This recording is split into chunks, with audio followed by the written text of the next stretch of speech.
Il rentrait chez lui pour surprendre ses parents avec une vie pleine de succès. Mais ce qu'il découvrit à l'entrée de son propre hôtel particulier le glaça d'effroi. 2 personnes âgées tremblant dans la neige, jetées comme des ordures.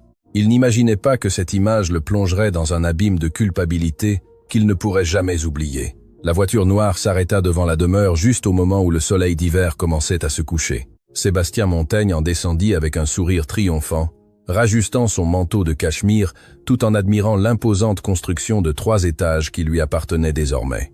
Il avait planifié ce moment pendant des mois, surprendre ses parents, leur montrer que leur fils avait enfin atteint le succès dont il avait toujours rêvé. Mais lorsque ses yeux se posèrent sur l'entrée latérale de la propriété, son sourire se figea sur son visage comme la glace qui recouvrait le sol. 2 silhouettes étaient assises dans la neige, recroquevillées sous une couverture râpée qui les protégeait à peine du vent glacial. Un homme âgé étreignait une femme aux cheveux blancs, tous 2 grelottant de froid. À côté d'eux, 2 vieilles valises et une boîte en carton d'où dépassaient des photographies. Ils semblaient abandonnés comme des déchets en cette nuit d'hiver glacial. Sébastien sentit que quelque chose se brisait dans sa poitrine en reconnaissant les visages. C'étaient ses parents. Monsieur Arthur et Madame Hélène, les êtres qui lui avaient donné la vie, étaient assis dans la neige comme des indigents devant la maison qu'il avait achetée pour impressionner sa fiancée, la maison où il ne leur avait jamais dit qu'il vivait. « Papa, maman !» cria Sébastien en courant vers eux, le cœur brisé. « Qu'est-ce que vous faites ici? Mon Dieu, vous êtes glacés !» Monsieur Arthur leva les yeux, son regard fatigué, empli de larmes contenues, croisa celui de son fils. Il n'y avait aucun reproche dans ce regard, seulement une tristesse infinie qui transperça Sébastien comme un couteau. « Mon fils !» murmura le vieil homme d'une voix brisée. « Nous ne voulions pas te déranger. Antoine nous a dit que tu vivais ici. Mais la dame qui est sortie nous a dit que nous ne pouvions pas entrer, que cette maison n'était pas un endroit pour des gens comme nous. » Sébastien sentit que le sol s'ouvrait sous ses pieds. Il s'agenouilla devant ses parents, prenant les mains glacées de sa mère entre les siennes. Madame Hélène le regarda avec ses yeux qu'il avait jadis vus avec une fierté infinie, mais qui maintenant ne reflétaient que honte et douleur. « Pardonne-nous, mon fils », murmura-t-elle d'une voix rauque. « Nous ne voulions pas te faire honte devant tes amis. Nous partons. Antoine viendra nous chercher bientôt. Vous me faire honte !» Sébastien sentit les larmes brûler ses joues. « Vous ne pourriez jamais me faire honte. Qui vous a fait ça? Qui vous a mis dehors ?» La porte principale de l'hôtel particulier s'ouvrit avec un bruit sec. Christine Dubois apparut sur le seuil, enveloppée dans une robe de soirée couleur perle qui brillait sous les lumières de l'entrée. Son visage parfait affichait une expression d'agacement absolu, comme si la présence de ces personnes âgées était une tache sur sa parfaite célébration. « Sébastien, qu'est-ce que tu fais dehors ?» demanda-t-elle d'une voix froide. « Les invités attendent. Ce soir, nous annonçons nos fiançailles. Tu te souviens ?» Sébastien se leva lentement, ses parents tremblant encore derrière lui. La fureur commença à bouillir en lui, se mêlant à une culpabilité qui l'étouffait. « Christine, c'est toi qui as mis mes parents à la rue. » Elle laissa échapper un rire sec, sans joie. « Tes parents, Sébastien ?» 2 vieillards en haillons ont sonné à la porte pour te parler. Je leur ai dit que cette maison n'était pas un refuge pour indigents. Comment aurais-je pu savoir que c'était? Elle fit une pause, les regardant avec mépris. Bien que, à bien les regarder, je comprends pourquoi tu ne les as jamais mentionnés. Ils ne correspondent pas vraiment à l'image que nous avons construite, n'est-ce pas? Le silence qui suivit fut assourdissant. Plusieurs invités étaient sortis à l'entrée, attirés par le scandale. Des hommes et des femmes en costumes impeccables observaient la scène avec des expressions allant de la surprise à la moquerie mal dissimulée. Sébastien entendit les murmures qui commencèrent à se propager comme un feu de brousse. Les pauvres vieux, ce sont ses parents. Quelle honte! Je ne savais pas que Montaigne venait de si bas. Monsieur Arthur tenta de se lever, chancelant. Sébastien courut le soutenir, mais son père le retint d'une main tremblante. « Non, mon fils, nous avons déjà causé assez de problèmes. Ta mère et moi allons partir. Tu as ta vie, tes amis. Nous ne sommes pas venus gâcher quoi que ce soit. Vous n'allez nulle part. » La voix de Sébastien résonna dans l'air glacial, empli d'une rage qu'il n'avait jamais ressentie. « C'est votre maison autant que la mienne !» Christine descendit les marches d'un pas calculé, ses talons résonnant sur la pierre. Elle croisa les bras, regardant Sébastien avec un mélange de déception et de froideur absolue. « Sébastien, ne sois pas ridicule. Pense à ce que tu fais. Tous nos partenaires sont à l'intérieur. Le contrat avec les Valois est sur le point d'être signé. Vas-tu vraiment tout gâcher pour mes parents ?» Sébastien l'interrompit, sa voix tremblante d'émotion. « T'entends-tu, Christine? Réalises-tu ce que tu viens de faire? Ce que j'ai fait, c'est protéger notre réputation, répondit-elle sans broncher. Toi et moi construisons un empire. Nous ne pouvons pas nous permettre de faiblesse sentimentale. Je pensais que tu avais compris. Madame Hélène commença à pleurer en silence, couvrant son visage de ses mains. Monsieur Arthur l'étreignit fermement comme s'il voulait la protéger du monde entier. Sébastien sentit que quelque chose en lui se brisait définitivement en voyant ses parents ainsi, humiliés, congelés, détruits devant la maison qu'il avait achetée avec l'argent qu'il avait gagné, en les oubliant. « J'ai travaillé toute ma vie », dit monsieur Arthur soudain d'une voix ferme malgré la douleur. « J'ai été maçon, ouvrier, tout ce qu'il fallait pour que ce garçon puisse étudier. Sa mère cousait jusqu'à l'aube pour payer ses livres. Nous n'avons jamais rien eu, mais nous avons toujours eu notre dignité. Et maintenant, sa voix se brisa. Maintenant je découvre que mon fils a honte de nous, n'est-ce pas ?» Sébastien tomba à genoux devant son père. « Papa, je n'ai jamais... » « Alors, pourquoi n'es-tu jamais venu nous voir, mon fils ?» La question de sa mère fut un murmure chargé d'années de douleur. « Pourquoi as-tu cessé d'appeler? Pourquoi, quand Antoine te cherchait, disais-tu toujours que tu étais occupé ?» Sébastien n'eut pas de réponse. Les mots s'étranglaient dans sa gorge tandis que les souvenirs le frappaient comme des vagues. Les appels ignorés, les excuses creuses, les promesses non tenues de leur rendre visite bientôt. Il s'était convaincu qu'il construisait un avenir meilleur, que lorsqu'il aurait suffisamment de succès, il reviendrait pour eux, leur donnerait tout ce qu'ils méritaient. Mais la vérité était plus sombre et plus simple. Il avait eu honte. Honte de son humble origine devant Christine et son cercle social. Honte de la petite maison en pierre où il avait grandi. Honte des mains calleuses de son père et du français simple de sa mère. Il avait échangé les deux personnes qu'il aimait inconditionnellement contre un monde qui ne l'acceptait que pour son argent. « Monsieur Montaigne », une voix rauque interrompit le moment. Un homme âgé en salopette de travail foncé s'approcha de la rue, portant un thermos fumant. « J'ai apporté du café chaud pour monsieur Arthur et madame Hélène. Je ne pouvais pas les laisser dehors plus longtemps. » C'était Antoine, l'ancien employé de confiance de ses parents, devenu leur seul véritable soutien. L'homme qui avait élevé des poules dans la cour de la modeste ferme, qui avait appris à Sébastien à faire du vélo, qui n'avait jamais cessé de l'appeler « mon petit », peu importe l'argent qu'il avait. Antoine regarda Sébastien avec un mélange de déception et de tristesse qui fit plus mal que n'importe quel reproche.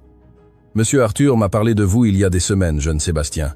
Il m'a dit qu'il voulait vous voir, qu'il avait quelque chose d'important à vous dire. J'ai essayé de vous joindre. J'ai laissé des messages. Mais vous étiez toujours en réunion, en voyage, à des dîners importants. » Sébastien sentit que le monde s'arrêtait. Son père avait besoin de le voir. « Pourquoi? Qu'est-ce qui s'est passé ?» Monsieur Arthur détourna le regard, mais madame Hélène parla d'une voix tremblante. « Les médecins ont dit que son cœur est très faible, mon fils, qu'il ne lui reste plus beaucoup de temps. C'est pour ça que nous voulions te voir une dernière fois. Nous voulions juste te dire au revoir. » Le cri qui sortit de Sébastien fut un son primitif, déchirant. Il s'accrocha à son père comme un enfant perdu, sanglotant sans contrôle, tandis que les invités observaient la scène avec des visages de pierre. Certains murmuraient, d'autres détournaient le regard, mal à l'aise. Mais Christine restait immobile sur les marches, les bras toujours croisés, sans le moindre soupçon de compassion sur son visage parfaitement maquillé. « Je ne savais pas », pleura Sébastien. « Papa, je ne savais pas. Pardonne-moi, s'il te plaît, pardonne-moi. » Monsieur Arthur caressa la tête de son fils de main tremblante. « Il n'y a rien à pardonner, mon fils. Tu as choisi ton chemin, et c'est bien. Nous voulions juste te voir une dernière fois avant que je parte. C'est tout. » Antoine aida les personnes âgées à se lever. Monsieur Arthur chancela et Sébastien le retint fermement, sentant à quel point ce corps, qu'il avait autrefois cru invincible, était devenu fragile. « Je vais les ramener à la maison, » dit Antoine à voix basse. « Ils ont eu assez froid. »« Non, » Sébastien s'interposa. « Ils restent ici. C'est leur maison maintenant. » Christine descendit les dernières marches, sa patience enfin épuisée. « Sébastien, écoute-moi bien. Si ces gens entrent dans cette maison, je pars. Et pas seulement moi, les Valois, les associés, toute l'entreprise que nous avons construite. Tu devras choisir soit ton passé de misère, soit notre avenir de succès. » Le silence fut absolu. Même le vent sembla s'arrêter. Tous les yeux étaient sur Sébastien, attendant sa décision. Son père le regardait avec des yeux pleins de larmes, mais aussi de compréhension, comme s'il connaissait déjà la réponse. Sa mère serrait la main de monsieur Arthur, se préparant à une nouvelle déception. Sébastien regarda Christine, puis ses parents, et à ce moment-là, quelque chose qui avait sommeillé en lui se réveilla enfin. « Antoine » dit Sébastien d'une voix ferme, essuyant ses larmes. « Fais entrer mes parents dans la chambre principale. Qu'on leur prépare le lit le plus confortable de la maison. Sébastien, commença Christine d'une voix menaçante. Toi, l'interrompit-il, la regardant avec des yeux qui, pour la première fois, voyaient avec clarté. Tu peux rester ou partir, mais je vais te dire quelque chose. J'ai construit un empire sur le dos de 2 personnes qui ont tout sacrifié pour moi. Et pendant des années, j'ai fait semblant qu'elles n'existaient pas parce que j'avais honte de mes origines. Ce soir, j'ai trouvé mon père malade assis dans la neige. Et si cela ne te brise pas le cœur, alors tu n'es pas la femme avec qui je veux passer le reste de ma vie. Un murmure parcourut les invités. Christine pâlit, incrédule. Tu me quittes pour eux? Je ne te quitte pas pour eux, répondit Sébastien. Je te quitte parce que j'ai découvert que l'homme que je suis devenu avec toi est quelqu'un que je ne reconnais pas, quelqu'un qui a laissé ses parents dans la rue, et ce n'est pas l'homme que je veux être. Christine recula d'un pas, ses yeux brillants de rage. Tu vas le regretter, Sébastien Montaigne, je te le jure. Elle tourna sur ses talons et entra dans la maison d'un pas furieux. Les invités commencèrent à se disperser, certains évitant le regard de Sébastien, d'autres marmonnant entre eux. En quelques minutes, l'hôtel particulier fut presque vide, seul l'écho des portes qui claquent et des moteurs qui démarrent. Sébastien s'agenouilla devant ses parents pour la dernière fois ce soir-là. « Pardonne-moi, s'il te plaît, je passerai le reste de ma vie à vous le rendre. » Monsieur Arthur sourit faiblement, caressant le visage de son fils. « Tu l'as déjà fait, mon fils. Tu l'as déjà fait. » Antoine aida les personnes âgées à entrer dans la maison. Sébastien les suivit, refermant la porte derrière lui, mais dans le silence de cette nuit glaciale, une question commença à marteler son esprit. Pourquoi Antoine avait-il dit qu'il avait essayé de le joindre pendant des semaines, alors qu'il n'avait jamais reçu le moindre message? Et plus important encore, qui s'était assuré que ces messages n'arrivent jamais? Les jours qui suivirent furent comme un réveil d'un cauchemar pour découvrir que la réalité était encore pire. Sébastien avait transformé sa vie complètement. Il annula des réunions importantes, ignora les appels de partenaires furieux et transforma son hôtel particulier en un refuge pour ses parents. Mais chaque sourire qu'il réussissait à arracher à Madame Hélène, chaque moment de paix aux côtés de Monsieur Arthur, s'accompagnait d'une culpabilité qui le dévorait de l'intérieur comme un poison lent. Le matin du 3e jour, alors qu'il préparait le petit déjeuner dans une cuisine qu'il n'avait jamais utilisée, il entendit des pas faibles descendre l'escalier. Monsieur Arthur apparut à l'entrée, s'appuyant sur la canne qu'Antoine lui avait procurée. Son visage pâle montrait l'effort que lui avait coûté ce simple acte de descendre au rez-de-chaussée. « Papa, tu devrais te reposer, » dit Sébastien rapidement, laissant la poêle et courant pour le soutenir. « J'ai trop reposé dans ma vie, mon fils, » répondit le vieil homme avec un sourire fatigué. « Maintenant, je veux vivre chaque minute qu'il me reste, surtout celle-ci avec toi. » Ils s'assirent ensemble à la table de la salle à manger, une table en marbre italien que Sébastien avait autrefois achetée pour impressionner des invités qui ne revinrent jamais après cette nuit-là. Monsieur Arthur observait la maison avec des yeux qui semblaient voir bien plus que ce que Sébastien aurait voulu montrer. « C'est une belle maison, mon fils, mais elle semble vide, comme si personne n'y avait jamais vraiment vécu. » Les mots tombèrent sur Sébastien comme des pierres. Il avait raison. Il avait rempli cette demeure d'objets chers, d'art qu'il ne comprenait pas, de meubles qu'il n'utilisait jamais, mais il ne l'avait jamais transformé en foyer. « Papa, » commença Sébastien, la voix brisée. « J'ai besoin de te demander quelque chose. Antoine a dit qu'il avait essayé de me contacter, qu'il avait appelé il y a des semaines pour me dire que tu étais malade. Mais je n'ai jamais reçu de message, ni d'appel, ni de courriel. Rien. » Monsieur Arthur prit une lente gorgée de café, ses mains tremblant légèrement. « Antoine m'a montré les relevés d'appel sur son téléphone. Il a appelé ton bureau 14 fois en 3 semaines. On lui disait toujours que tu étais occupé, qu'on te transmettrait le message, mais tu n'as jamais rappelé. C'est impossible. » Sébastien sentit le sang se glacer dans ses veines. « Mon assistante me transmet toujours tous les messages. Tous. »« Ton assistante ?» demanda Monsieur Arthur. « Comment s'appelle-t-elle ?»« Monique Leroy. Elle travaille avec moi depuis 3 ans. Elle est complètement fiable. » Le vieil homme hocha lentement la tête, mais quelque chose dans son regard suggérait qu'il en savait plus qu'il ne le disait. « Mon fils, ces derniers jours ici, j'ai vu des choses. J'ai entendu des conversations que je n'aurais pas dû entendre. Et il y a quelque chose que tu dois savoir sur la nuit où nous sommes arrivés. » Sébastien se pencha en avant, son cœur battant avec force. « Quoi, papa ?» Avant que Monsieur Arthur ne puisse répondre, la porte principale s'ouvrit avec fracas. Christine entra à pas furieux, suivie de 2 hommes en costume que Sébastien reconnut immédiatement. Richard Valois et son fils Xavier, les partenaires les plus importants de son entreprise. Sébastien, nous devons parler maintenant, ordonna Christine, ignorant complètement la présence de Monsieur Arthur. Ce n'est pas le bon moment, répondit Sébastien en se levant. Je suis avec mon père. Richard Valois s'avança. Son visage habituellement aimable s'était transformé en un masque de sévérité. Montaigne, le conseil d'administration s'est réuni la nuit dernière. Ton comportement a été inacceptable. Tu as humilié Christine devant des investisseurs clés. Le contrat de fusion avec nos entreprises est suspendu jusqu'à nouvel ordre.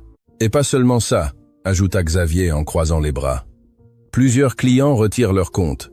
Ils disent qu'ils ne peuvent pas faire confiance à quelqu'un d'aussi instable émotionnellement. Sébastien sentit la rage bouillir en lui. Instable? J'ai défendu mes parents d'un acte de cruauté. Si c'est de l'instabilité, alors je ne veux pas faire partie de votre monde. Christine laissa échapper un rire amer. Ton monde n'existe plus, Sébastien. J'ai vérifié les chiffres ce matin. Sans le contrat Valois, ton entreprise perd 70% de ses revenus. Dans 3 mois, tu seras en faillite. Alors je serai en faillite, répondit-il, se surprenant lui-même par la fermeté de sa voix. Mais je ne serai pas seul. C'est tellement émouvant, dit Christine avec sarcasme. L'entrepreneur à succès renonce à tout pour ses vieux parents. C'est presque poétique. Dommage que la poésie ne paie pas les hypothèques. Monsieur Arthur se leva avec effort, s'appuyant sur la table. Sa voix, bien que faible, résonna avec une autorité qui surprit tout le monde. « Mademoiselle, je ne sais pas quel genre de personne vous êtes, mais je vais vous dire quelque chose. J'ai vécu de nombreuses années sans rien d'autre que l'amour de ma famille, et j'ai vu mourir des hommes riches complètement seuls, entourés de luxe, mais sans personne pour pleurer leur départ. Mon fils a choisi l'amour plutôt que l'argent, et c'est la seule vraie richesse qui existe. » Le silence qui suivit fut absolu. Christine pâlit, mais retrouva rapidement son masque de froideur. Quel beau discours! Mais les discours ne nourrissent pas. Elle se tourna vers Sébastien. Tu as 48 heures pour reconsidérer, ou tu perds tout. Les 3 sortirent, laissant derrière eux une traînée de parfums chers et des menaces voilées. Sébastien aida son père à se rasseoir, remarquant à quel point il tremblait de l'effort que lui avait coûté ce petit acte de bravoure. « Papa, tu n'aurais pas dû. Quelqu'un devait le dire, » interrompit Monsieur Arthur. « Cette femme a du poison dans le cœur, mon fils. Et ce que j'allais te dire avant qu'il n'arrive est important. La nuit où nous sommes arrivés, avant qu'on ne nous chasse, j'ai entendu Christine parler au téléphone dans le bureau. Elle pensait que nous dormions dans la salle d'attente où le majordome nous avait laissés. Qu'as-tu entendu, Monsieur Arthur ?» Il inspira profondément, comme si les mots lui coûtaient une douleur physique. Elle disait à quelqu'un qu'elle appelait mon amour que tout se déroulait comme prévu, que bientôt tu devrais choisir entre nous et ton entreprise, et que lorsque tu choisirais mal, comme elle s'y attendait, elle aurait finalement le contrôle total de ta société. Sébastien sentit que le sol bougeait sous ses pieds. Cela n'a aucun sens. Christine n'a pas accès à mon entreprise. Nous sommes partenaires dans certains projets. Mais, mon fils, la voix de Monsieur Arthur se brisa. Elle a aussi dit autre chose. Elle a dit que Monique avait fait un travail parfait, en bloquant les appels de ce vieux ennuyeux. Il n'a jamais su que son père était malade jusqu'à ce qu'il soit trop tard pour faire quoi que ce soit qui ne le fasse pas passer pour le méchant. Le monde de Sébastien s'effondra à cet instant. Monique, son assistante de confiance depuis 3 ans, la femme qui gérait son emploi du temps, filtrait ses appels, avait accès à tous ses courriers. Elle avait été la main invisible qui l'avait tenu éloigné de ses parents, même lorsqu'ils avaient désespérément besoin de lui. « Pourquoi ?» murmura Sébastien. « Pourquoi ferait-elle ça ?» Monsieur Arthur posa une main tremblante sur celle de son fils. « Parce que quelqu'un le lui a demandé ou l'a payé, et je crois que nous savons tous les deux qui. » Avant que Sébastien ne puisse répondre, Antoine entra en courant dans la cuisine, le visage décomposé par la terreur. « Monsieur Sébastien, Madame Hélène est tombée à l'étage. Elle ne peut pas se lever. » Sébastien monta les escaliers 4 à 4, son cœur martelant sa poitrine. Il trouva sa mère sur le sol du couloir, s'accrochant à une enveloppe Kraft de mains tremblantes. Son visage était pâle, et des larmes coulaient sur ses joues ridées. « Maman, maman, qu'est-ce qui s'est passé ?» Sébastien s'agenouilla à côté d'elle, l'aidant à s'asseoir contre le mur. Madame Hélène leva l'enveloppe de mains tremblantes. Sa voix sortit comme un murmure brisé. « Mon fils, je suis entré dans ton bureau en cherchant un livre pour ton père et j'ai trouvé ça. Pardonne-moi, je ne voulais pas fouiner, mais quand j'ai vu les photos, je n'ai pas pu. » De main maladroite, Sébastien ouvrit l'enveloppe. Son monde s'effondra une seconde fois ce matin-là. Des photographies. Christine embrassant Xavier Valois dans un hôtel. Christine signant des documents dans un cabinet d'avocat et un contrat de mariage qui lui glaça le sang. En cas de divorce ou de séparation, Christine aurait droit à 50% de toutes les propriétés et entreprises de Sébastien Montaigne. Mais ce qui le dévasta complètement fut la date du contrat. Il avait été signé 6 mois avant qu'il ne lui propose le mariage. Tout avait été un piège depuis le début. « Mon fils », murmura Madame Hélène d'une voix brisée de douleur. « Cette femme ne t'a jamais aimé, elle ne voulait que ton argent. Et quand elle a vu que nous pouvions te faire la rejeter, elle a décidé d'utiliser notre amour contre toi. Elle nous a transformés en armes pour te détruire. » Sébastien aida sa mère à se lever, la soutenant tandis qu'elle s'accrochait à lui comme si c'était la seule chose solide dans un monde qui s'écroulait. Antoine arriva en courant avec un verre d'eau, son visage reflétant l'inquiétude d'un père pour son fils. Monsieur Arthur apparut dans le couloir, haletant de l'effort de monter les escaliers. En voyant les photos par terre, son expression s'assombrit d'un mélange de rage et de tristesse. « Papa, tu dois te reposer », supplia Sébastien, guidant ses 2 parents vers la chambre principale. « Je me reposerai quand tu seras en sécurité », répondit le vieil homme avec obstination. « Mon fils, écoute-moi. Cette femme t'a tendu un piège, mais les pièges fonctionnent dans les 2 sens. Si elle a des secrets, tu peux les trouver et les utiliser pour te protéger. Je ne suis pas comme elle, papa. Je ne joue pas sale. » Madame Hélène prit le visage de son fils entre ses mains, l'obligeant à la regarder dans les yeux. « Il ne s'agit pas de jouer sale, mon fils. Il s'agit de justice, d'empêcher qu'elle ne détruise d'autres personnes. Mon enfant, si j'ai appris une chose dans ma vie, c'est ceci. Le silence face à la méchanceté est une complicité. Tu ne peux pas la laisser s'en tirer. » Sébastien regarda ses parents, fragiles, âgés, malades, et pourtant plus forts qu'ils ne l'avaient jamais été, car il comprenait quelque chose qu'il avait oublié dans sa course vers le succès. Que la vraie force ne vient pas du pouvoir ou de l'argent, mais de l'intégrité et de l'amour. « D'accord, » dit-il finalement, « mais nous ferons ça bien, sans vengeance, juste la vérité. » Cette nuit-là, tandis que ses parents dormaient dans la chambre principale, Sébastien s'assit dans son bureau avec Antoine. L'homme âgé avait été le témoin silencieux de toute l'histoire, observant depuis l'ombre comment le fils qu'il avait aidé à élever se perdait dans un monde d'ambition et de trahison. « Antoine, j'ai besoin de ton aide. J'ai besoin de savoir tout ce que tu as vu, tout ce que tu as entendu. Chaque détail compte. » L'homme hocha lentement la tête, sortant un papier plié de sa poche. « Il y a autre chose que Monsieur Arthur ne vous a pas dit, jeune homme. La nuit où nous sommes arrivés, j'ai entendu Mademoiselle Christine parler à quelqu'un d'autre que celui qu'elle appelait mon amour. Un homme. Elle lui disait que vous étiez le dernier obstacle à quelque chose de grand, qu'une fois que vous seriez sous contrôle ou hors jeu, le vrai projet pourrait commencer. »« Vrai projet ? Quel projet ?» Antoine lui tendit le papier plié. « J'ai noté le nom qu'elle a mentionné, quelque chose sur des investissements en Amérique du Sud. Opération Papillon, elle a appelé ça. Elle a dit qu'avec votre signature ou sans, cet argent quitterait le pays avant la fin de l'année. » Sébastien sentit que son sang se glaçait. Opération Papillon. Il reconnaissait ce nom de document que Christine lui avait demandé de signer des semaines auparavant, lui disant qu'il s'agissait de simples expansions routinières de l'entreprise. Des documents qu'il avait signés sans vérifier, faisant aveuglément confiance à la femme qu'il croyait aimer. Qu'avait-il réellement signé? Et que d'autres Christine tramait-elle avec son argent, son nom, son entreprise? Sébastien se leva et marcha vers la fenêtre, observant la nuit étoilée. Quelque part dans cette ville, Christine croyait l'avoir vaincu, l'avoir isolé, ruiné, détruit. Elle ne savait pas que la seule chose qu'elle avait réussi à faire était de le réveiller. « Antoine, » dit Sébastien sans se retourner, « demain matin nous allons au bureau.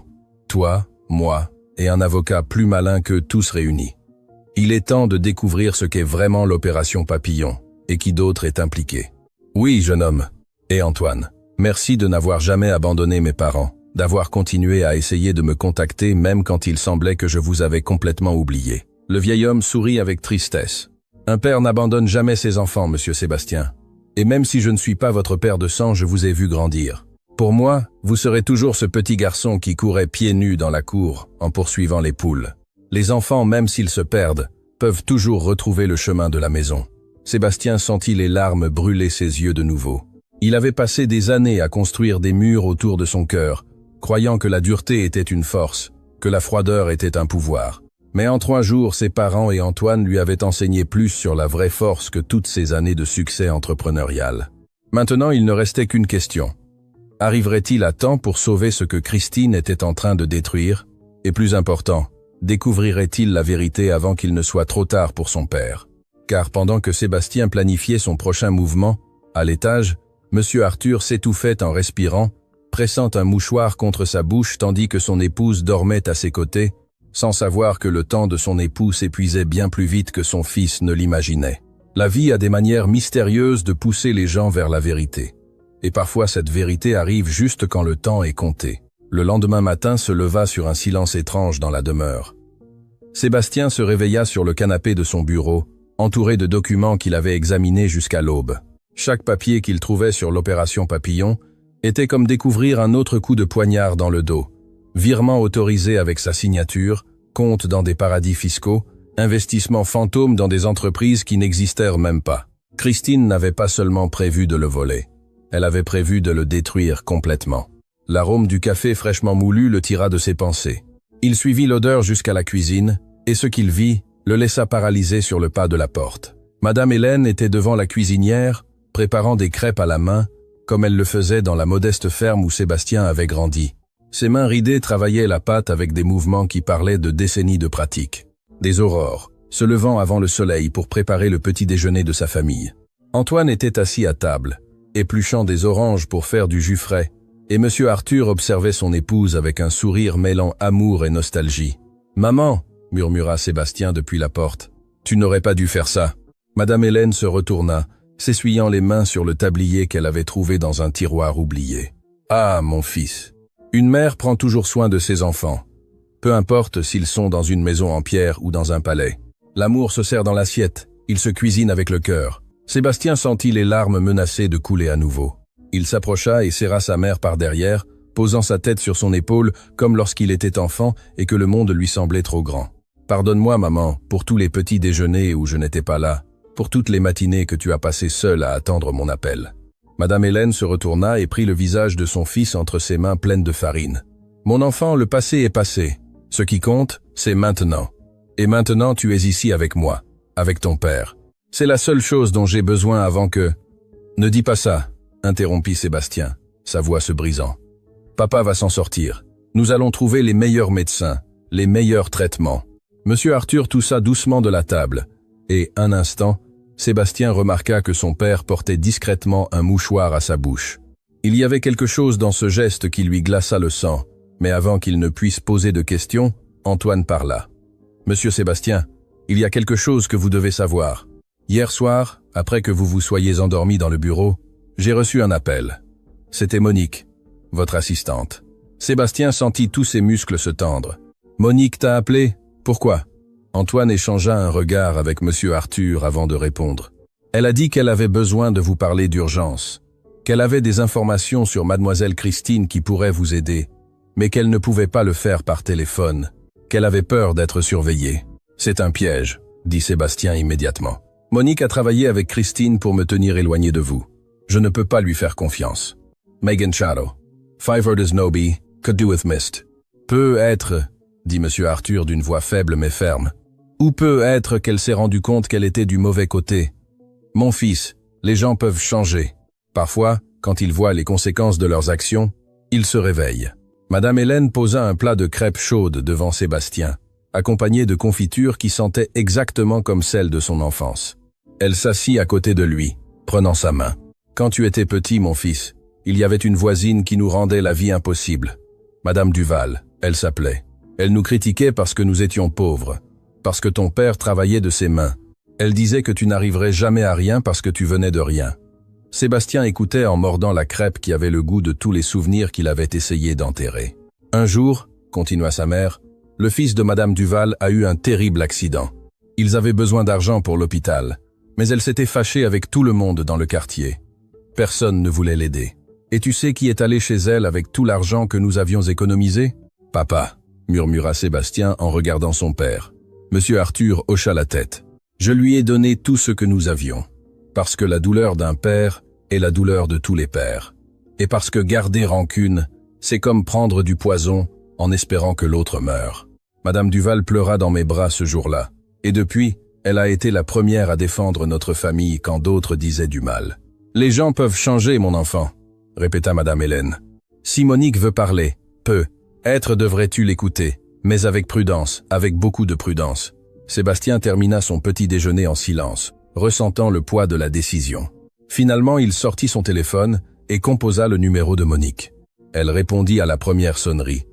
Sa voix semblait effrayée. « Monsieur Montaigne, merci d'avoir appelé. J'ai besoin de vous voir. Il y a des choses que vous ignorez, des choses terribles que mademoiselle Dubois est en train de planifier. Pourquoi devrais-je te croire, Monique? Tu as bloqué les appels de mon père. Tu m'as tenu éloigné de lui quand il avait le plus besoin de moi. » Il y eut un long silence. Quand Monique parla à nouveau, elle pleurait. « Parce qu'on m'a payé beaucoup d'argent pour le faire. Et j'avais besoin de cet argent pour l'opération de ma sœur. Mais après, j'ai vu vos parents dans la neige cette nuit-là. Je les ai vus trembler de froid. Et j'ai réalisé que j'étais devenu le genre de personne que j'avais toujours juré de ne pas être. » Sébastien ferma les yeux, ressentant un mélange de rage et de ce qui pourrait être de la compassion. « Où veux-tu que nous nous voyions ? » ?»« Au café du parc, à 2 heures. Mais venez seul, monsieur Montaigne.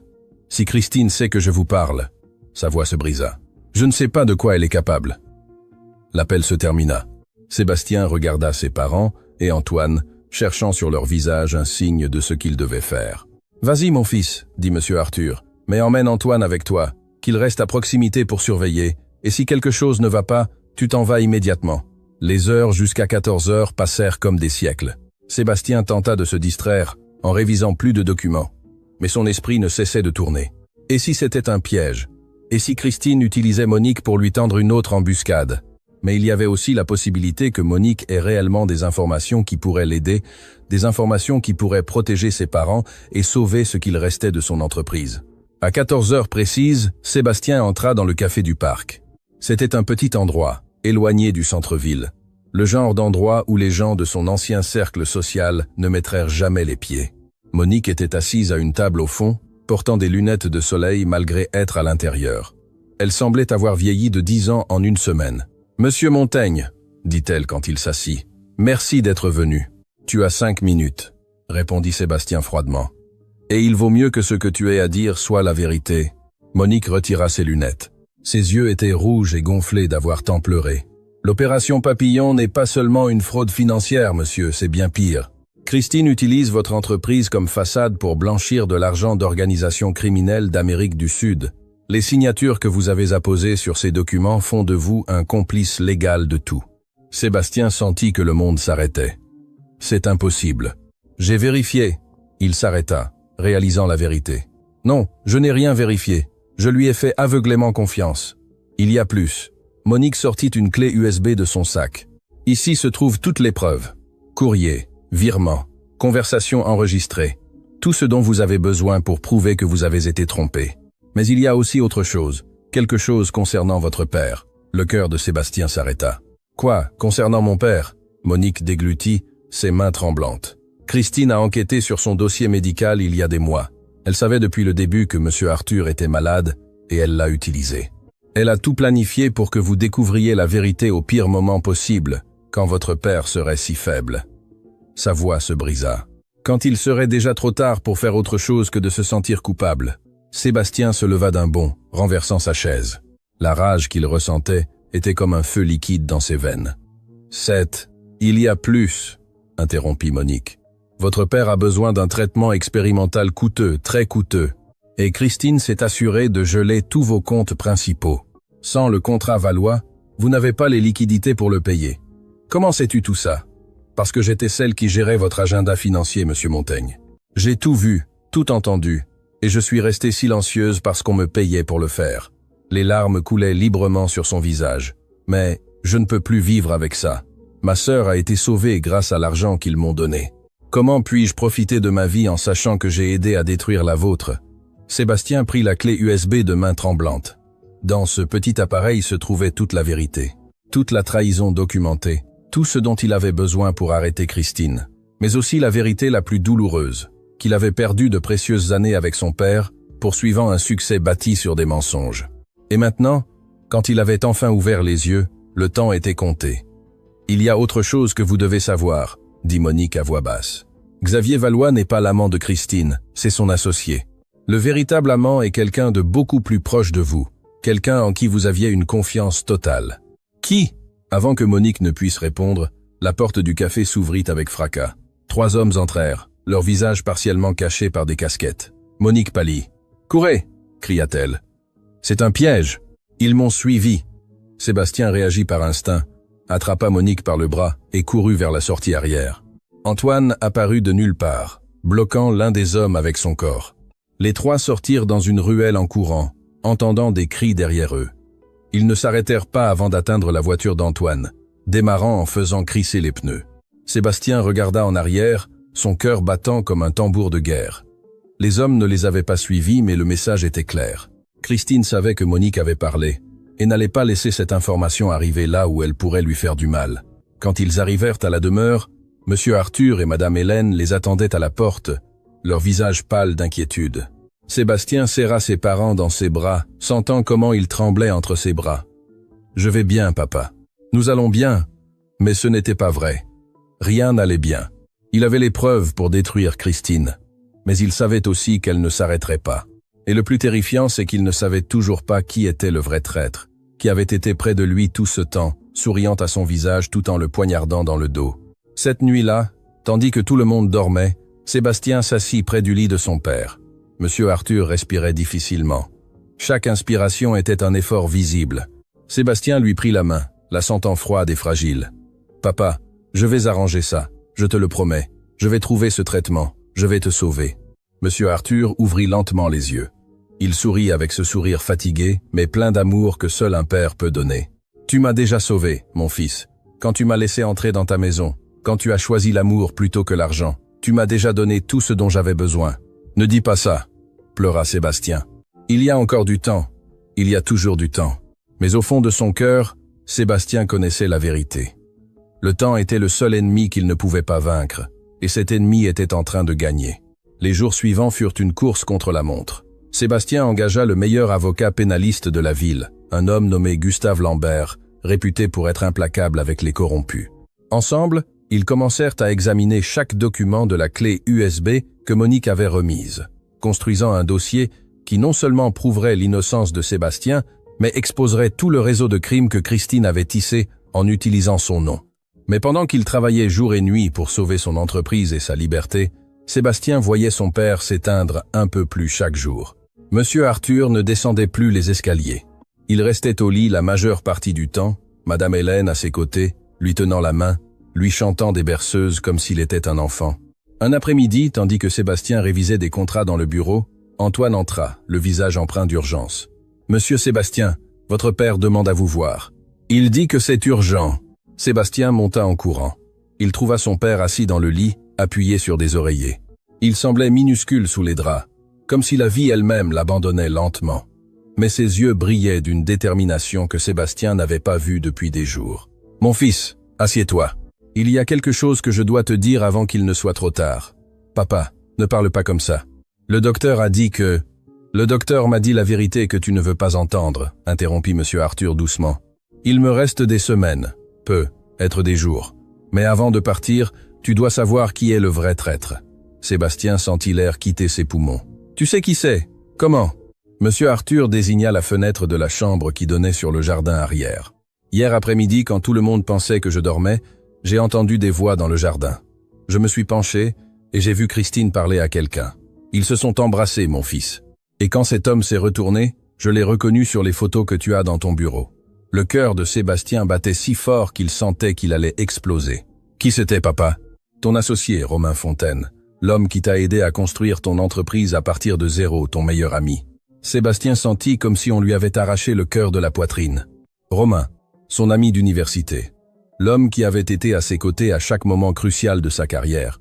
Celui qui était censé être en voyage d'affaires en Europe ces dernières semaines. « Ce n'est pas possible, » murmura Sébastien. « Romain, jamais. »« Je suis désolé, mon fils. » Monsieur Arthur prit la main de Sébastien, « Mais j'ai entendu ce qu'ils ont dit. » Romain disait à Christine que tout se déroulait parfaitement, qu'ils auraient bientôt le contrôle total de ton entreprise et pourraient se marier sans que personne ne se doute de rien, que tu serais tellement anéanti que tu ne te battrais même pas. Madame Hélène entra dans la chambre avec un plateau de thé. En voyant le visage déchiré de son fils, elle posa tout sur la table de chevet et courut l'étreindre. « Oh mon fils, qu'est-ce qui s'est passé ?» Sébastien lui raconta tout entre des sanglots qui le gênaient, mais qu'il ne pouvait contenir. Sa mère le berça comme lorsqu'il était enfant, lui murmurant des mots de réconfort qui rappelaient toutes les fois où elle avait soigné ses genoux écorchés et ses cœurs brisés d'adolescent. « Mon enfant, La trahison fait plus mal quand elle vient de ceux que nous aimons, mais elle nous apprend aussi qui sont les vrais trésors dans notre vie. Regarde autour de toi, mon fils. Ton père, Antoine, même Monique, qui essaye de réparer son erreur. Ce sont tes vrais alliés. Un coup à la porte interrompit le moment. Antoine passa la tête. Son expression était grave. « Monsieur Sébastien, Maître Lambert est en bas. Il dit que c'est urgent. » Sébastien descendit les escaliers, essuyant ses larmes. Gustave Lambert était dans le salon, entouré de documents éparpillés sur toute la table basse. Son visage montrait un mélange de triomphe et d'inquiétude. « Sébastien, nous avons tout ce qu'il faut pour couler Christine Dubois. Fraude, blanchiment d'argent, complot. Elle passera des années en prison. Mais il y a un problème. » « Quel problème ?» Romain Fontaine. « Il nous a devancés. Ce matin, il a intenté une action en justice contre toi, alléguant que tu as détourné des fonds de l'entreprise pour un usage personnel. Il a des faux documents, mais très bien faits. Et comme il est l'autre associé majoritaire, il a le pouvoir de geler toutes tes actions jusqu'à ce que l'affaire soit résolue. » Sébastien sentit que le monde s'effondrait de nouveau. Combien de temps cela prendra-t-il pour le résoudre? Des mois peut être un an. Et d'ici là, Gustave ne termina pas la phrase, mais ils savaient tous les deux ce que cela signifiait. Monsieur Arthur n'avait pas des mois, à peine des semaines. « Il doit y avoir un autre moyen », dit Sébastien désespérément. « Une façon d'accélérer ça. » Gustave resta silencieux un instant, réfléchissant. Puis il regarda Sébastien d'un air grave. « Il y a un moyen, mais c'est risqué, et il te faudra des nerfs d'acier. Nous devons faire en sorte que Christine et Romain avouent tout publiquement, de manière à ce qu'ils ne puissent pas se rétracter. Comment ? Avec un piège tout comme ils te l'ont tendu. » Au cours des heures suivantes, Sébastien, Gustave et Antoine planifièrent chaque détail. Monique, qui s'était cachée dans un hôtel bon marché, accepta d'aider quand Sébastien l'appela. Elle serait la pièce maîtresse du plan. 2 jours plus tard, Sébastien envoya un message désespéré à Romain. Il avait besoin de le voir d'urgence. Il était prêt à signer tout ce qui était nécessaire pour en finir. Il voulait juste la paix pour être avec son père dans ses derniers jours. Romain accepta de se rencontrer le soir même dans le bureau qu'ils avaient autrefois partagé en tant qu'associés et amis. Sébastien arriva tôt, accompagné seulement d'Antoine, qui resta caché dans le parking. Ce que Romain ne savait pas, c'est que chaque recoin de ce bureau était désormais équipé de caméras et de microphones cachés, installés par une équipe d'enquêteurs privés que Gustave avait engagée. Quand Romain entra, il avait l'air triomphant. Il portait une mallette pleine de documents prêts pour que Sébastien signe sa propre destruction. « Sébastien, mon ami, je suis heureux que tu sois revenu à la raison, » dit-il avec un sourire qui ne semblait plus amical, mais prédateur. « Je n'ai pas eu le choix, » répondit Sébastien en forçant un ton vaincu. « Mon père est en train de mourir. Je ne peux pas me battre et être avec lui en même temps. Vous avez gagné. Ce n'est pas personnel, mon frère. Juste les affaires. »« Juste les affaires ?» Sébastien laissa un peu d'amertume transparaître dans sa voix. « Nous étions amis depuis l'université, Romain. Je te considérais comme mon frère. » Romain haussa les épaules, son masque de fausse amitié tombant enfin. « L'amitié ne paie pas les factures, Sébastien, et tu étais trop mou, trop sentimental. Quand j'ai rencontré Christine à cette conférence il y a 2 ans, j'ai vu l'occasion parfaite. Elle avait besoin de ton argent, j'avais besoin de ton entreprise. C'était naturel de s'associer. » Sébastien eut la nausée, mais il se força à continuer. « Alors, tout n'était que mensonge depuis le début. Les fiançailles, l'amour, tout. » Romain sourit cruellement. « Christine est une actrice exceptionnelle. Et tu as été le parfait idiot, si désespéré d'appartenir à ce monde d'élite, que tu ne t'es jamais demandé pourquoi une femme comme elle s'intéresserait à quelqu'un comme toi. » Sébastien serra les poings sous la table, mais il garda son sang-froid. Il en avait besoin de plus. Il avait besoin que Romain avoue tout. « Et mes parents ? Ça aussi, ça faisait partie du plan. » « Ah, ça c'était génial. » Romain rit. « Quand Christine a découvert que ton père était malade, elle a vu l'occasion parfaite. Nous t'avons tenu éloigné d'eux jusqu'au bon moment, quand tu serais si dévasté par la culpabilité que tu prendrais des décisions émotionnelles. Et ça a marché. Tu as rompu avec Christine devant tout le monde. Tu as ruiné tes relations d'affaires. Tu es devenu la risée de l'industrie. Tu es un monstre, murmura Sébastien. Et cette fois, l'émotion était sincère. Je suis un homme d'affaires, corrigea Romain.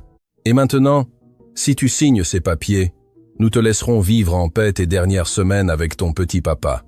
Tu peux garder cette petite maison et un fonds suffisant pour survivre. Le reste nous appartient. » La porte du bureau s'ouvrit.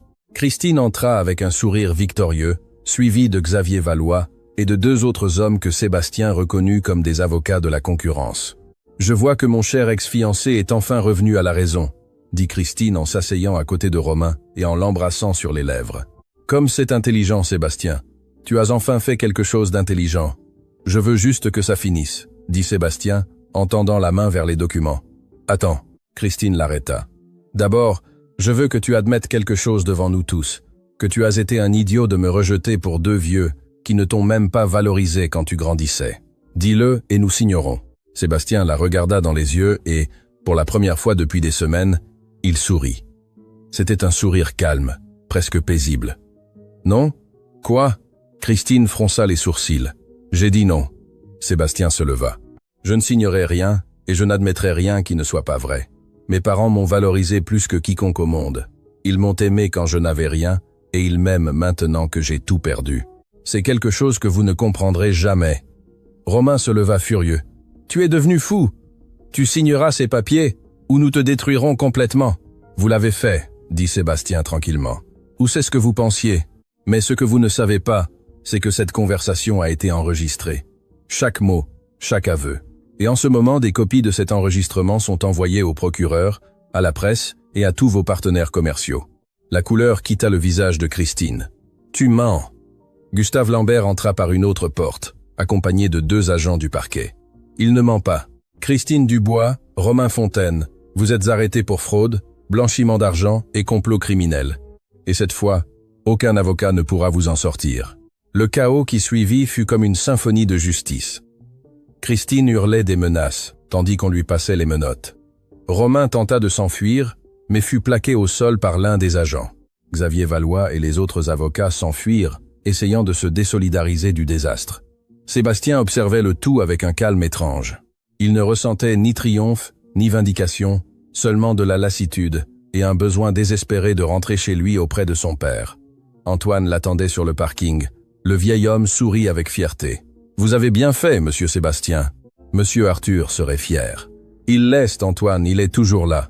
Et je vais faire en sorte que chaque jour qui lui reste soit rempli d'amour et de paix. » Quand ils arrivèrent à la demeure, il était plus de minuit. Sébastien monta silencieusement dans la chambre de ses parents. Monsieur Arthur était éveillé, Madame Hélène endormie sur une chaise à côté du lit. « Papa, » murmura Sébastien. « Je l'ai fait. Ils sont tombés dans le piège. Tout est fini. » Monsieur Arthur sourit, des larmes coulant sur son visage ridé. « Je savais que tu y arriverais, mon fils. J'ai toujours su que tu retrouverais le chemin de ce qui compte vraiment. » Sébastien s'agenouilla près du lit, prenant la main de son père. « Maintenant, nous pouvons nous concentrer sur ce traitement. Nous avons le temps, papa. Nous avons encore le temps. » Mais monsieur Arthur ferma les yeux, sa respiration de plus en plus faible. Et Sébastien sut, le cœur brisé, que le temps était la seule chose qu'il ne pouvait plus acheter. Les semaines qui suivirent la chute de Christine et Romain furent les plus intenses de la vie de Sébastien. Les médias couvrirent le scandale sans relâche. Une femme d'affaires corrompue et son complice trahissant un homme qui n'avait fait confiance qu'aux mauvaises personnes. Mais Sébastien ne prêtait guère attention aux nouvelles. Tout son monde s'était réduit à une pièce au 2e étage de sa demeure, où monsieur Arthur luttait chaque jour pour respirer un peu plus. Avec les comptes débloqués et les actifs récupérés, Sébastien engagea les meilleurs spécialistes du pays.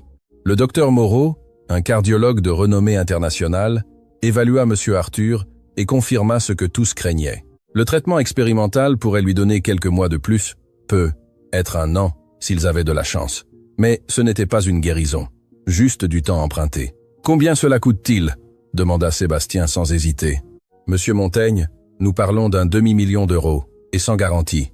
Peu importe, faites le nécessaire. » Mais lorsque le docteur Moreau partit, ce fut monsieur Arthur qui prit la main de son fils. « Non, mon fils. » Sébastien le regarda sans comprendre. « Qu'est-ce que tu veux dire par non, papa ? Ce traitement peut te sauver. »« Il peut me donner du temps, » corrigea monsieur Arthur doucement. « Du temps à l'hôpital, branché à des machines, ressentant de la douleur tous les jours.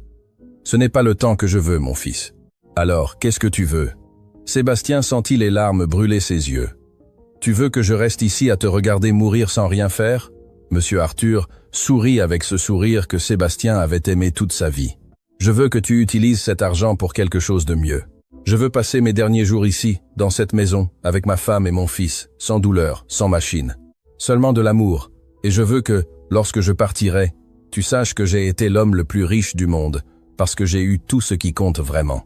Madame Hélène, qui écoutait depuis la porte, entra en pleurant et étreignit son mari. « Ah, mon vieux têtu, toujours aussi obstiné. C'est pour ça que tu es tombée amoureuse de moi, plaisanta monsieur Arthur. » Et pour un instant, Sébastien vit en ses parents les jeunes qui s'étaient rencontrés des décennies auparavant, quand la vie était dure, mais l'amour suffisait. Sébastien accepta la décision de son père, même si elle lui brisait le cœur. Il engagea des infirmières spécialisées en soins palliatifs pour s'assurer que monsieur Arthur ne souffre pas. Il transforma la chambre principale en un espace rempli de lumière, avec des fenêtres ouvertes qui laissaient entrer le soleil et le chant des oiseaux. Il apporta des photographies de toute la vie de la famille. Monsieur Arthur, jeune, avec sa salopette de maçon. Madame Hélène cousant près d'une lampe à huile. Sébastien enfant, poursuivant les poules dans la cour de sa modeste ferme. Antoine emménagea dans une chambre d'amis pour être toujours à proximité si on avait besoin de lui. Monique, qui avait témoigné contre Christine et Romain, venait 2 fois par semaine apporter des fleurs fraîches et partager un café avec Madame Hélène.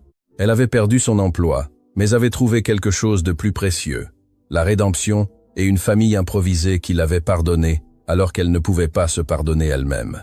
Un après-midi, tandis que Sébastien lisait à haute voix le livre préféré de son père, Les Misérables de Victor Hugo, monsieur Arthur l'interrompit. « Mon fils, il y a quelque chose que j'ai besoin que tu fasses pour moi.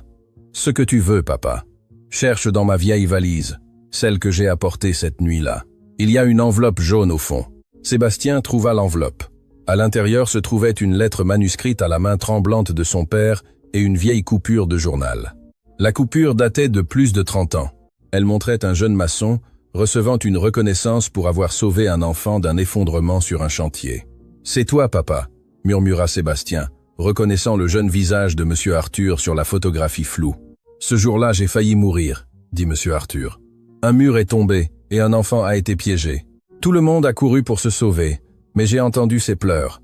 Je suis entré et je l'ai sorti juste avant que tout ne s'écroule. Je me suis cassé 3 côtes, mais l'enfant a vécu. Pourquoi ne m'as-tu jamais raconté ça? Parce que je ne l'ai pas fait pour la reconnaissance, mon fils. Je l'ai fait parce que c'était la bonne chose à faire. Et c'est l'héritage que je veux te laisser.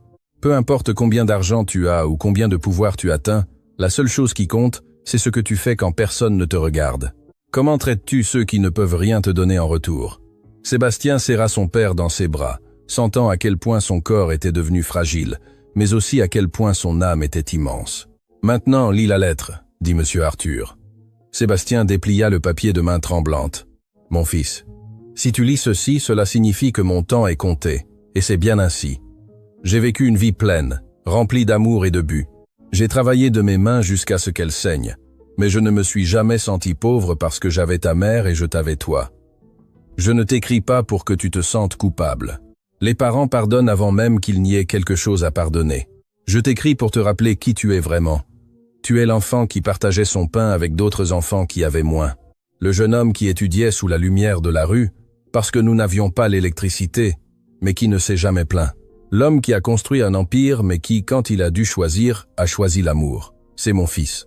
Non pas celui qui s'est perdu en chemin, mais celui qui a retrouvé le chemin de la maison. Je te demande 3 choses. Premièrement, prends soin de ta mère. Elle est mon cœur qui marche dans le monde. Deuxièmement, ne garde pas de rancune contre ceux qui t'ont trahi. Le pardon n'est pas pour eux, il est pour toi, pour que tu puisses vivre en paix. Troisièmement, utilise ton succès pour aider les autres, surtout ceux qui, comme nous, travaillent dur, mais ont besoin d'une opportunité. Je t'aime plus que les mots ne peuvent l'exprimer, et je serai toujours avec toi dans chaque bonne décision que tu prendras, dans chaque acte de gentillesse que tu accompliras. Ton père qui t'adore, Arthur. Sébastien termina de lire, le visage trempé de larmes. Madame Hélène entra et se joignit à l'étreinte. Tous les 3 formant un cercle d'amour qu'aucune trahison n'avait pu briser. Les jours se transformèrent en une précieuse routine. Des petits déjeuners préparés par Madame Hélène avec les recettes qu'elle avait perfectionnées pendant des décennies. Des après-midi où Antoine racontait des histoires de Sébastien enfant, se mettant dans des problèmes en poursuivant les poules. Des soirées où les 3 s'asseyaient ensemble, parfois parlant, parfois en silence, simplement appréciant d'être réunis. Sébastien utilisa sa fortune retrouvée pour créer la fondation Arthur et Hélène Montaigne, dédiée à l'octroi de bourses d'études aux enfants de travailleurs modestes qui souhaitaient étudier. La première bénéficiaire fut la fille d'une employée de maison, la seconde le fils d'un maçon. Monique devint la directrice de la fondation, trouvant dans ce travail la rédemption qu'elle avait tant cherchée. Chaque fois qu'elle remettait une bourse, elle pensait aux appels qu'elle avait bloqués et à la douleur qu'elle avait causée. Et chaque fois, elle renouvelait son engagement à faire le bien. Un matin, quelques semaines plus tard, Sébastien se réveilla et sut que quelque chose avait changé. Le silence dans la maison était différent, plus lourd. Il monta les escaliers le cœur serré. Monsieur Arthur était au lit. Madame Hélène allongée à côté de lui, lui tenant la main. Antoine était assis sur une chaise proche, des larmes silencieuses coulant sur son visage buriné. « Mon fils » murmura monsieur Arthur quand Sébastien entra. « Viens, assieds-toi. » Sébastien s'agenouilla près du lit, prenant l'autre main de son père. « Papa, le docteur a dit qu'il viendrait aujourd'hui. Nous pouvons ajuster ton traitement.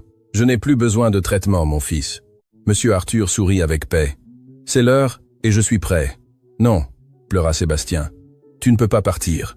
Il y a encore tant de choses que je veux faire avec toi. Tant de petits déjeuners à partager, tant d'histoires à écouter. Et tu m'as donné plus que tout ce dont j'ai jamais rêvé, mon fils. Ces derniers jours passés avec toi ont été le plus grand cadeau de ma vie. Je pars heureux. Je pars complet. » Monsieur Arthur regarda son épouse, caressant son visage de doigts qui n'avait déjà presque plus de force. « Hélène, amour de ma vie, merci pour chaque jour, pour chaque sacrifice, pour m'avoir donné le plus beau cadeau qu'un homme puisse recevoir. Un fils extraordinaire. On se voit bientôt, mon vieux, » pleura Madame Hélène. « Ne tarde pas trop à m'attendre là-haut. » Monsieur Arthur sourit et ferma les yeux. Sa respiration devint plus lente, plus calme, et alors, entouré de sa famille, le soleil entrant par la fenêtre, illuminant son visage en paix, monsieur Arthur Montaigne s'en alla. Il n'y eut pas de drame, pas de douleur, juste une dernière expiration douce, comme un soupir de soulagement, comme s'il pouvait enfin se reposer après une vie de travail acharné et d'amour inconditionnel. Sébastien sanglota, s'accrochant à la main de son père, sentant la chaleur l'abandonner lentement. Madame Hélène embrassa le front de son époux une dernière fois, lui murmurant des mots d'amour que seuls elle et lui comprendraient. Antoine pria en silence, remerciant la vie de lui avoir permis de connaître un homme si noble. Les funérailles furent simples, mais remplies d'amour. Il n'y eut pas de foule d'hommes d'affaires, ni de faste corporatifs. Seulement les personnes qui avaient vraiment connu monsieur Arthur, des voisins de son ancien quartier, des collègues de travail, des familles qu'il avait aidées sans rien attendre en retour. Pendant le service, Sébastien parla d'une voix brisée mais ferme. « Mon père m'a appris que le vrai succès ne se mesure pas en compte bancaire, mais en vie touchée. Non pas en propriété accumulée, mais en amour partagé. J'ai passé des années à poursuivre une illusion de grandeur et j'ai failli perdre la seule chose qui me rendait vraiment grand, l'amour de ma famille. Mais mon père m'a donné quelque chose de plus précieux que le temps. Il m'a donné une seconde chance. Il m'a montré qu'il n'est jamais trop tard pour choisir l'amour plutôt que l'orgueil, la famille plutôt que l'ambition, le réel. Et bien qu'aujourd'hui mon cœur soit brisé, il est aussi rempli, car j'ai eu le privilège d'être le fils d'Arthur Montaigne, un homme qui n'a jamais eu grand-chose, mais qui a tout donné. » Après les funérailles, la vie continua, transformée. Madame Hélène emménagea définitivement dans la demeure, remplissant chaque recoin de l'amour que seule une mère peut donner. Elle cuisinait pour Sébastien, le réprimandait quand il travaillait trop, et, peu à peu, transforma cette maison froide en un véritable foyer. Antoine devint officiellement l'administrateur de la propriété, mais plus que cela, le grand-père que Sébastien n'avait jamais eu. Ensemble, ils construisirent un petit poulailler dans le jardin arrière, en l'honneur des vieux temps. Monique continua de diriger la fondation avec une passion renouvelée. Chaque bourse octroyée était un pas de plus vers la rédemption, et bien qu'elle ne pardonnerait jamais complètement ce qu'elle avait fait, elle apprit à vivre avec tout en faisant le bien. Christine et Romain furent condamnés à 15 ans de prison pour fraude et blanchiment d'argent. Sébastien n'assista pas à la lecture de la sentence. Cela n'importait plus. Il avait appris que la vengeance n'apporte pas la paix, seulement plus d'amertume. Un an après le départ de monsieur Arthur, Sébastien était dans le jardin, regardant sa mère arroser les fleurs, quand Antoine s'approcha avec une vieille boîte. « Monsieur Sébastien, j'ai trouvé ceci en nettoyant la chambre où dormait votre père. Je crois qu'il voulait que vous l'ayez. » C'était la boîte à outils de monsieur Arthur. Les mêmes outils avec lesquels il avait construit des maisons, monté des murs, nourri sa famille. À l'intérieur se trouvait une dernière note. « Mon fils, ces outils ont construit notre gagne-pain. Maintenant construis quelque chose de plus grand. Un héritage de bonté. Je t'aime, papa. » Sébastien serra la boîte contre sa poitrine, sentant la présence de son père comme s'il n'était jamais parti. Et d'une certaine manière, il n'était pas parti. Il était dans chaque bonne décision que Sébastien prenait, dans chaque acte de gentillesse, dans chaque moment où il choisissait l'amour plutôt que l'argent. Cette nuit-là, Sébastien s'assit avec sa mère sur la véranda. Madame Hélène tricotait une écharpe tandis que les étoiles commençaient à apparaître dans le ciel. « Maman, tu crois que papa serait fier de moi ?» Madame Hélène arrêta de tricoter et prit la main de son fils. « Mon fils, ton père a toujours été fier de toi, même quand tu t'es perdu, parce qu'il savait que tu finirais par retrouver le chemin. Et tu l'as retrouvé, mon enfant. Tu l'as retrouvé. » Sébastien leva les yeux vers le ciel étoilé, ressentant une paix qu'il n'avait pas connue depuis des années. Il avait perdu une fortune, en avait gagné une autre, perdu des amis qui s'étaient révélés être des ennemis et retrouvé une famille qu'il avait toujours attendue. Et quelque part, au-delà des étoiles, il était sûr que M. Arthur souriait parce que son fils avait finalement appris la leçon la plus importante, que l'amour est la seule richesse que personne ne peut vous enlever, le seul héritage qui vaille vraiment la peine d'être laissé. Le vent souffla doucement, balançant les fleurs que Madame Hélène soignait tant, et dans ce murmure du vent, Sébastien aurait juré entendre la voix de son père. « Bien fait, mon fils, bien fait. » Et pour la première fois depuis longtemps, Sébastien sut avec certitude que tout irait bien, parce qu'il avait appris que le vrai succès n'est pas d'atteindre le sommet et d'y rester seul, mais d'y arriver avec les personnes que l'on aime et de construire quelque chose qui perdure au-delà de sa propre vie. Il avait perdu du temps, il avait perdu de l'argent, il avait perdu son père, mais il avait gagné quelque chose d'infiniment plus précieux. Il avait retrouvé le chemin de la maison, et au final, c'était tout ce qui comptait vraiment.